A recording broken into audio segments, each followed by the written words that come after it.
part 2 of this message.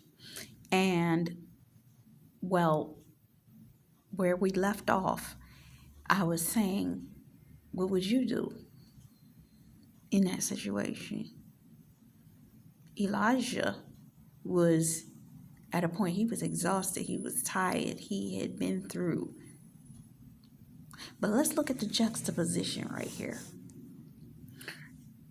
They had a murderer who was cut through the abdomen. And the way that he sliced himself, I think that he was paralyzed from the waist down, to be honest with you. Because they ended up rolling him into his cell in a wheelchair. So you take a guy, he was suicidal, and he wanted to kill everybody.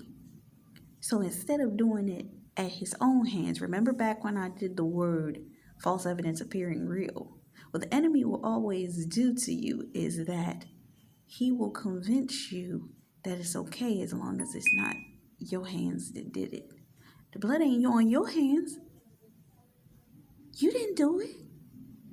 Did you ever heard that legal term, accessory to murder?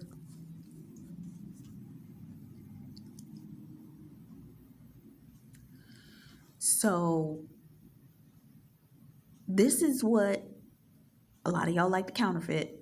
Let's use the counterfeit since y'all love counterfeit so much, but any of your enemies would do this. They will target you, and because they cowards, what they will do is they will hire the other person to do it. They'll do witchcraft to you. Oh yeah, they'll do the witchcraft to you. They'll do the mediocre little stuff, but they'll pay other people to do it against you. And I've heard the stories of the people that used to be witches sit up there and say, oh, we tried, but it didn't work. Remember the prophets of Baal in the story of Elijah in 1 Kings? Remember that? Was it 1 Kings or 2 Kings? I'm not sure. But you remember how the prophets were sitting there cutting each other's hands and arms and doing all that? They'll do all the things because they're actually being tormented by that spirit of Baal. So they'll do all these things against you. That's just like a pathological psychopath killer. They're being tormented by a spirit that's telling them that they should murder. Or in this guy's case, he was having other people do it.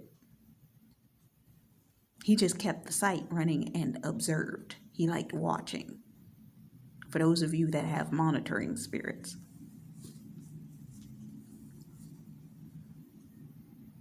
Some of you, the witch, the warlock, the person that is coming against you, they like to watch.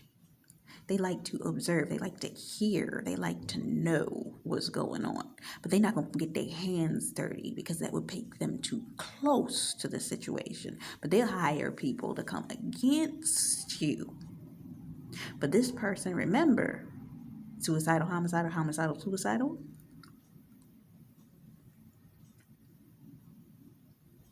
The juxtaposition that I was talking about is this guy was suicidal. And he was killing all these people. But the very guy that was the cop, that he was just trying to do his job that day.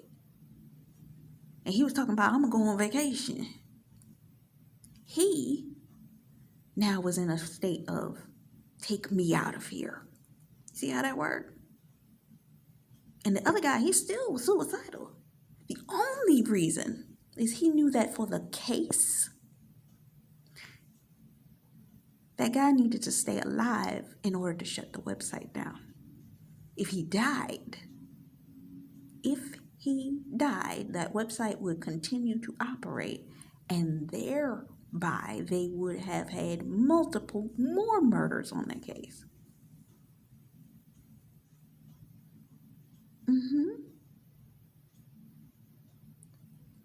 So, in some ways, him getting shot and telling that guy to send the medic to go help the murderer, to go help the person. Some of y'all wouldn't send God to go help the counterfeit, to go help your enemies. Oh, do you now understand what I meant by forgiveness? You understand what I meant by forgiveness?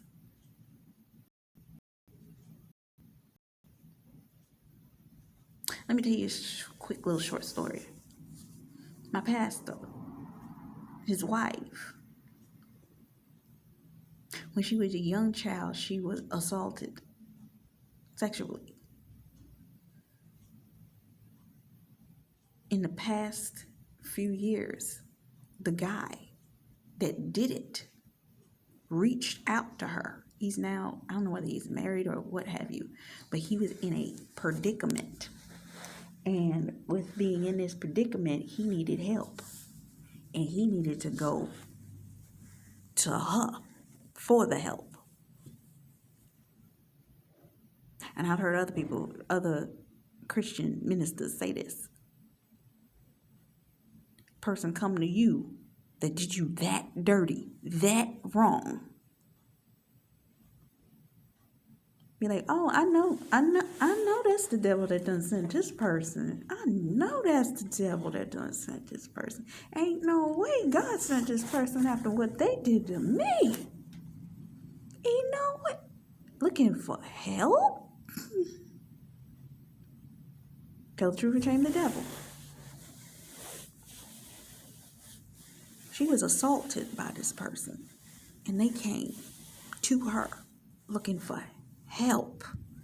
Help.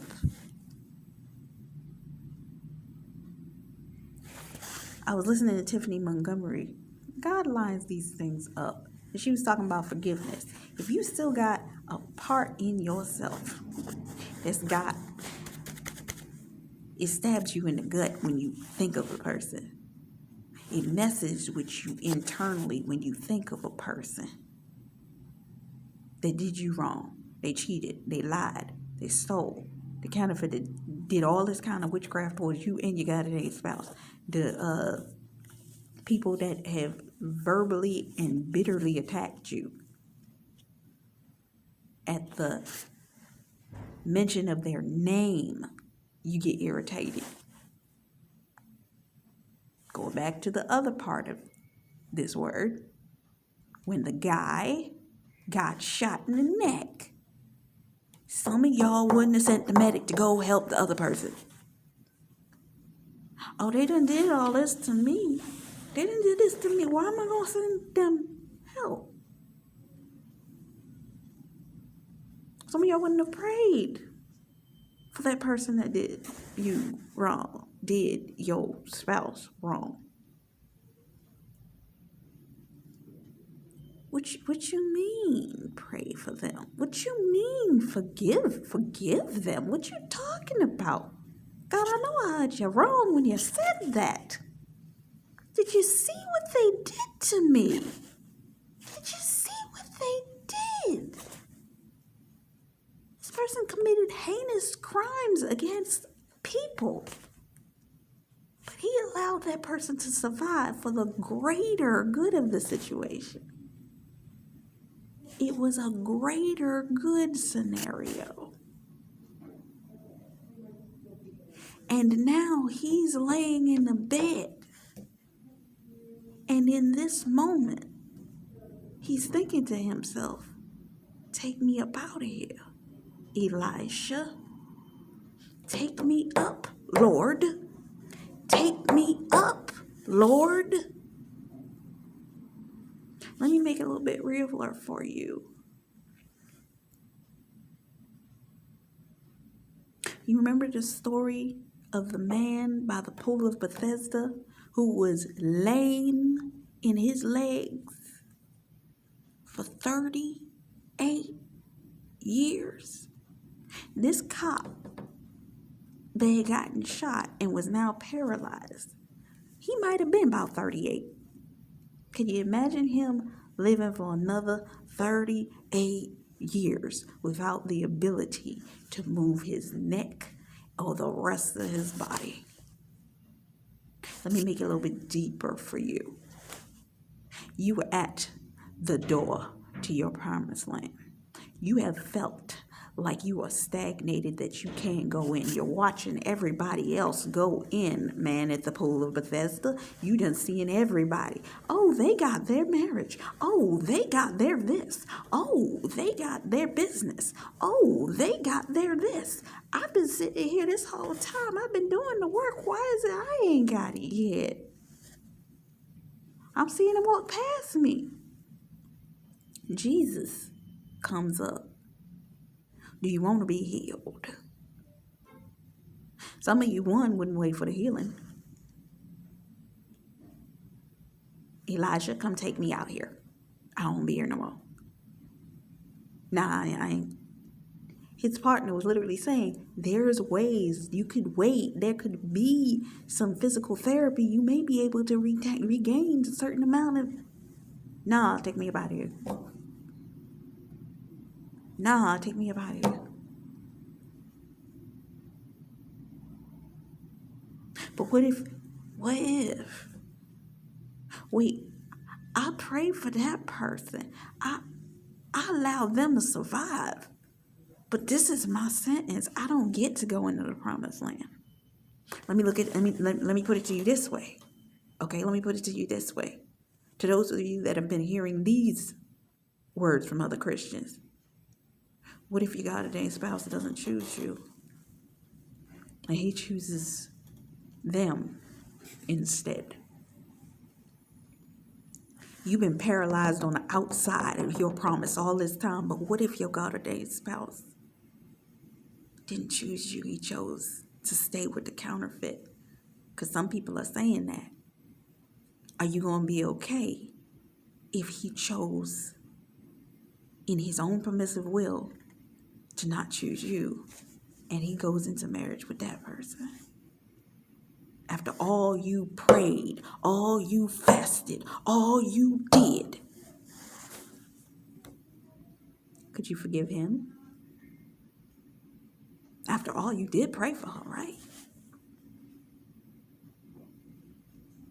But you got to stand on the outside and be paralyzed. Maybe for another 38 years.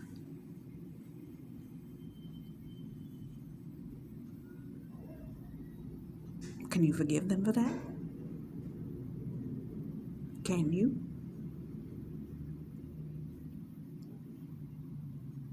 Can you? But they live in the life that Anybody seen the movie Arkanami? Remember the scene with Taraji P. Henson after her husband ends up with the person he's supposed to be with, and they're on the boat that she used to talk to him about all the time. She got the ring. She got the wedding dress. They're planning to get married, and she's sitting on the outside in an empty house. Can you forgive them if they didn't choose you?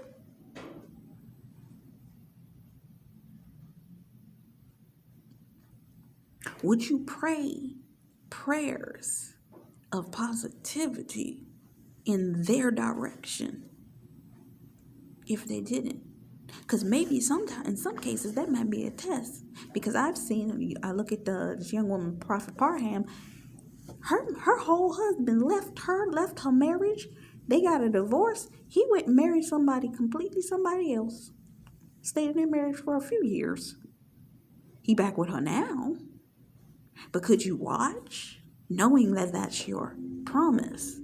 Some of you, I heard a story on YouTube of a woman who had asked the Lord who her God-ordained spouse was, and the Lord told her who her God-ordained spouse, but he didn't come get her for 9 years. But could you take or handle the knowledge of it if you had to watch them go marry somebody else? Go do all of this. The Lord is assuring you, and son told you about 15 times that's that person. And the person did end up with her. But they hadn't matured enough to get to that place, to the realization. But are you going to curse them in that waiting period? We already talked about the weight of the wait. Sometimes God allows these things to happen in order to pull some things up out of you. I'm going to tell you something that the Lord, you want me to share? How much you want me to share what you showed me? I'm going to do it from this perspective. Remember I told you I saw somebody look like my ex? Actually, right outside the window here. It was several weeks back. And I said it in the video. I mentioned it because I used it as an example to the situation that I was talking about at the time. What if, and Both of Christ recently did a word confirming this, what if the one thing that's going to be the determinant factor for you is the fact that you must come into contact with the one that did you wrong before the one that is about to do you all those kinds of ways right comes in. Have you forgiven them? I'm talking about that ex. What if they need your forgiveness? Are you so holier than thou and high and mighty because you pray to God that you wouldn't forgive them? What if it's your intercessory prayer that would take to make the difference in them receiving their breakthrough? Some of you, I told you that an apology is coming in one of the videos. Some of you, the apology may be coming from the one that burned you the worst, that did you the most wrong.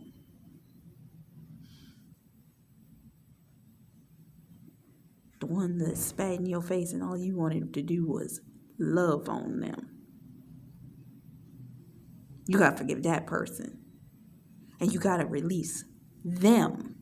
Not because you haven't released them, but spiritually they need releasing.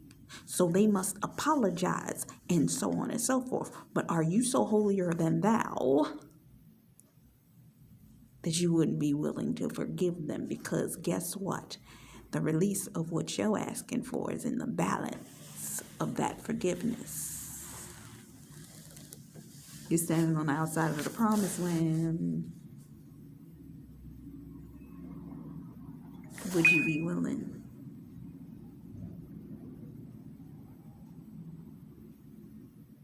I had to repent before the Lord. I'm gonna be honest with you. I had to repent before the Lord the other day because the Lord kept putting this man's name in front of my face. And I kept saying, oh no, we not praying that. We not praying for, I'm going to pray that his wife pray for him. That was my prayer for him. I pray his wife pray for him. Now there was one moment I did pray for him. I'm going to be honest, I did. Because Tiffany Montgomery put in my spirit something, and I did. I prayed. It wasn't in depth. It's the prayer that I used to always pray for him. That he find his calling, that he find the woman that he's guided to walk with. Same thing I pray for the counterfeits. Same thing.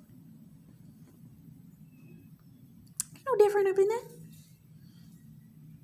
But there's a level of fear, that same anxiety of unforgiveness that would make you feel like, I don't want to see this person. Please don't bring that person before me. Because your forgiveness ain't there yet.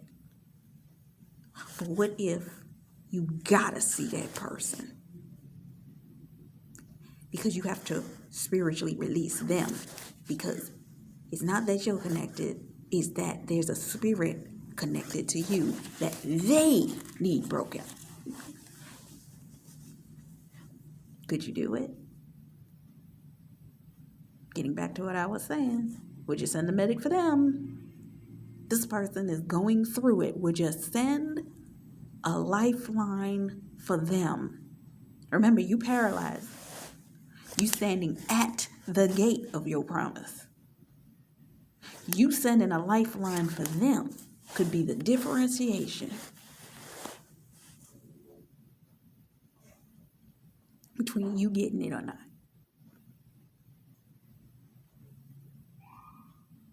What if? What if? Would you be willing?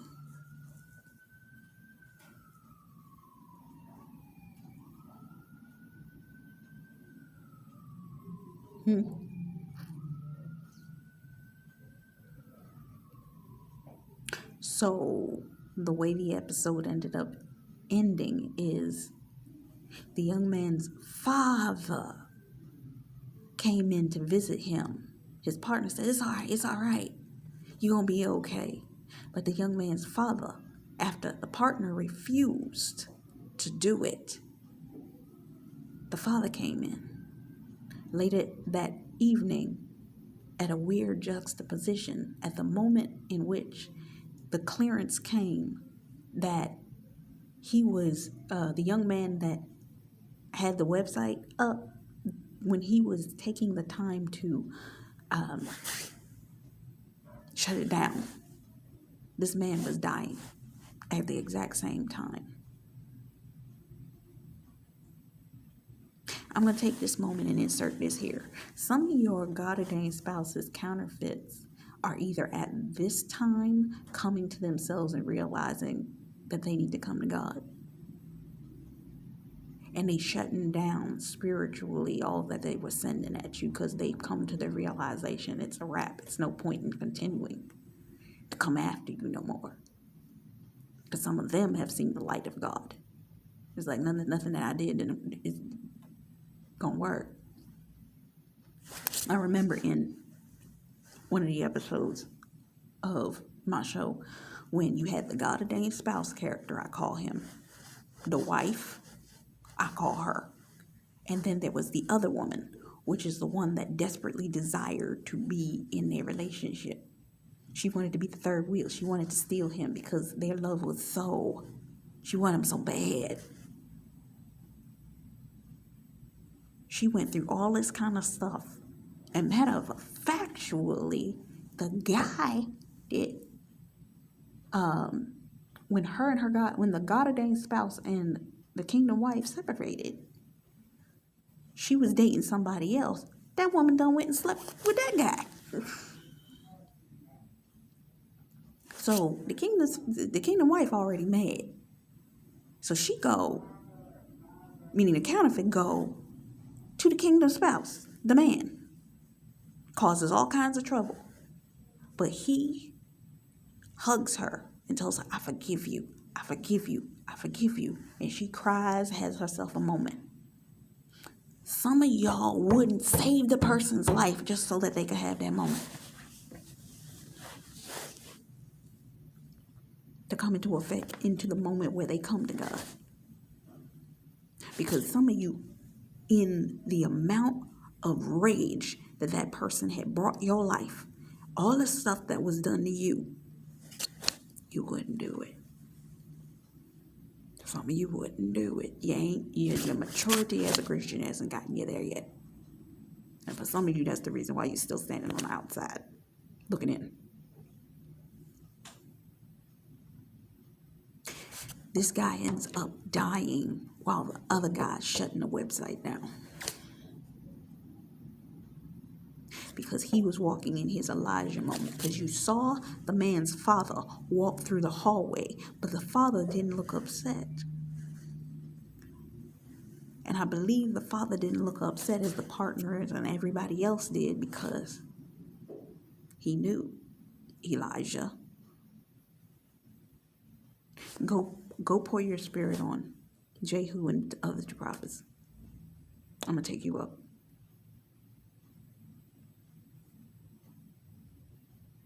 I'm going to take you up. You've relinquished your role. You no longer want to be here. I'm going to take you up. I got 707,000 more prophets. There'll be somebody to take your place. Elijah, go anoint the other two. Go ahead. I'll take you up. The Father knew in the end. It was the Father. I don't bit more believe anything else. It was the Father that did it. He performed a mercy killing of his son.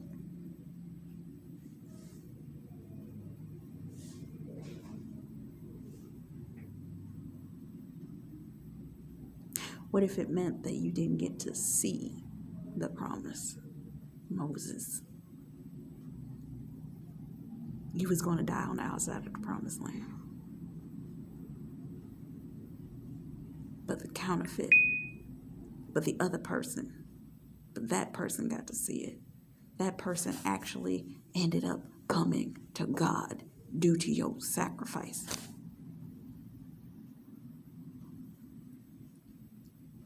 Due to your forgiveness, due to you coming to them and breaking off of them in prayer.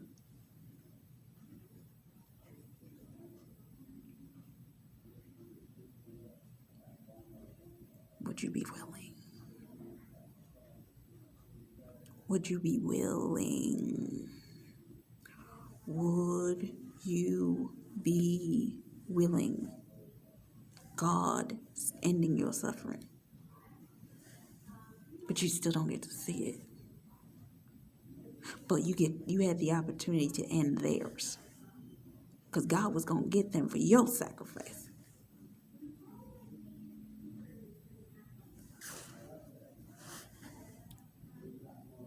For your sacrifice. Abraham was going to sacrifice Isaac. It's all about that sacrifice. You at the entrance to the promised land. You're paralyzed outside the door.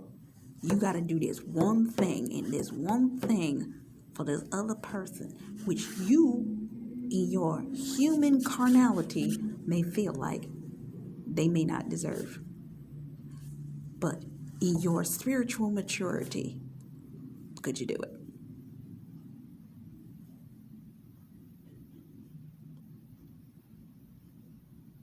Could you? It's the only thing left. So how do you forgive that? I was listening to Tiffany Montgomery, and she made a beautiful point on the way that muscle memory holds things. You realize there's a book called Exposing Spiritual Disease. I forget who the name of it is. I have the audiobook in my library. And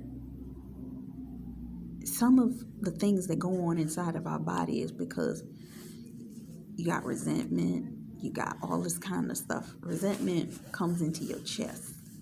Some people get breast cancer because of resentment. Some people deal with stuff in their back. Some people deal with stuff in their lower spine. Your digestive system gets hit, which is the core to your immunity. This is why when people get upset, they lose their appetite, is what she was talking about.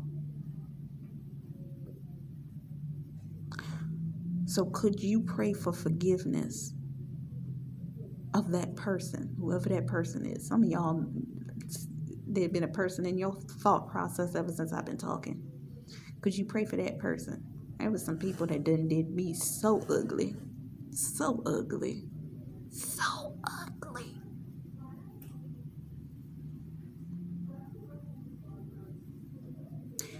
Could you pray release to them? Pray for forgiveness within you, then pray that you release them in your body. I release them in my mind. I release them out of my heart. I release them out of my digestive endocrine system. I release them out of my nervous system and my cells. I release them, is what she was saying. And you say it over and over again until you believe it. She said she did this one time for somebody. 24 hours. She laid on that floor in prayer. I forgive this person. I forgive this person. I forgive this person. She didn't immediately feel it. She just kept. For some of you, that's what it takes. Would you be willing, if you never got to get to that marriage? Would you be willing, if you never got to reclaim your territory or your inheritance? Moses. Would you be willing? Let her have the baby if it means that they don't die. Would you be willing? Would you be willing?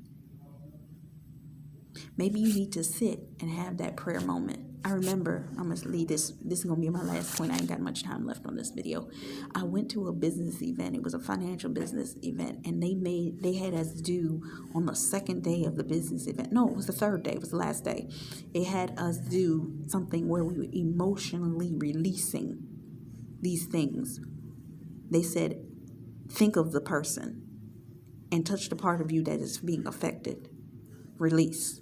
Touch it to release. Some people were sitting there crying. Some people were just in tears. Some people is like, pray, because it was about forgiveness.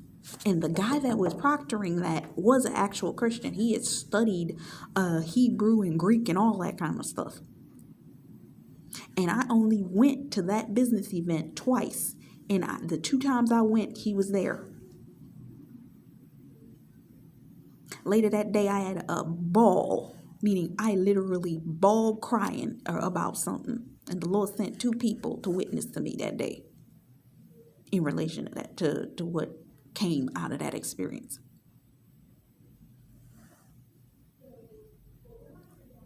And one person's name was Hope, and the other person was bringing faith to me. They spoke to me for 3 hours. Some of you need to have an experience. Forgive. Don't forget, but forgive. I hope this blessed you.